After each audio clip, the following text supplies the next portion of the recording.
En Guinée, d'où l'épidémie est partie fin 2013, il y a eu 648 morts sur 1074 cas. Au Libéria, pays le plus touché, elle a touché 3458 personnes, dont 1830 sont mortes. Et en Sierra Leone, le virus a infecté 2021 personnes, dont 605 sont mortes selon la même source. Au 23 septembre, 8 morts sur 20 cas avaient été recensés au Nigeria. La maladie, aussi appelée fièvre hémorragique à virus Ebola, a atteint un taux de létalité d'environ 70% selon une étude de l'OMS. L'infection se produit par contact direct avec les fluides corporels sans liquide biologique ou sécrétion. La période d'incubation va de 2 à 21 jours. Le patient devient contagieux à partir du moment où des symptômes se manifestent. Il ne l'est pas pendant la période d'incubation. L'épidémie de fièvre hémorragique Ebola a franchi le cap des 3000 morts selon l'Organisation mondiale de la santé OMS.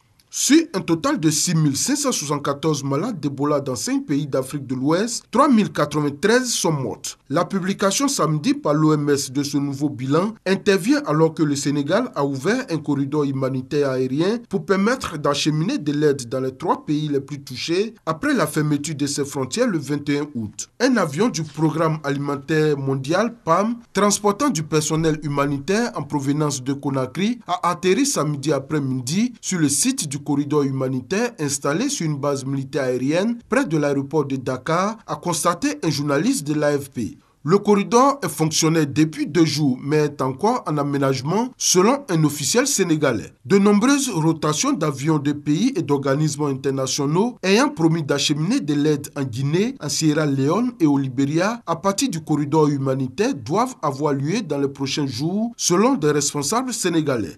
Dakar avait annoncé le 8 septembre son ouverture pour permettre l'accès des organisations internationales à ces 3 pays les plus touchés par l'épidémie. Cet accès avait été interrompu à partir de son territoire depuis la fermeture de ses frontières le 21 août. Le Sénégal avait été touché fin août par le virus Ebola, un cas importé introduit dans le pays par un étudiant guinéen entré juste avant la fermeture des frontières avec la Guinée. La guérison de ce Guinéen a été annoncée le 10 septembre par les autorités sénégalaises.